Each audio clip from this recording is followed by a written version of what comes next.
ባርነት ነፃ ስንወጣ ከአጋንንት ስራ ስንፈታ እንደማንኛውም ሰው እየበላን እየጠጣን ብቻ እንድንኖር ያዳነንን ጌታን እያመለክነው እንድንኖር ነው። አምልኮ ማለት ዳሴ፣ አምልኮ ማለት ምስጋና፣ አምልኮ ማለት ስግደት፣ አምልኮ ማለት መፈራት፣ አምልኮ ማለት ፍቅር፣ አምልኮ ማለት ለእግዚአብሔር ያለን ሁሉ ነገራችን ነው። መዝሙር ከአምልኮዎች ውስጥ አንዱ ነው። ስብከት ከአምልኮዎች ውስጥ አንዱ ነው። እግዚአብሔር እናንተ እኔን ታመልኩኛላችሁ ብሎ ሲል ዘምሩልኛላችሁ ብቻ አይደለም እያወራ ያለው። ከሌሎች ህዝቦች ከአይዛብ ለየት ያለ ነገር በእናንተ መካከል አስቀምጣለሁ። ያንን ነገር ስታደርጉ እሱ ለኔ አምልኮ ነው።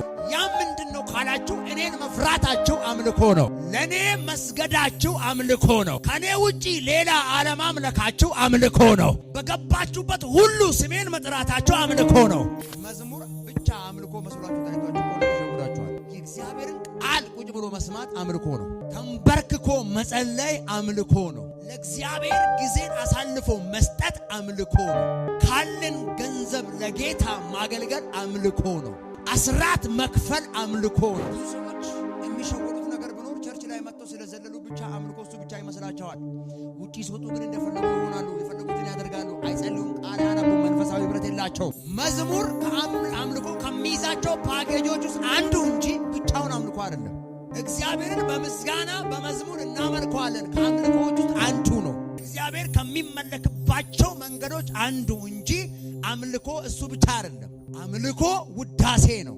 የእግዚአብሔርን ትልቅነት የምናወራበት፣ አምላክነቱን የምንናገርበት፣ ለፍጥረት ጌትነቱን የምናወራበት፣ ለራሳችን እንኳን እግዚአብሔር አባታችን እንደሆነ የምንነግርበት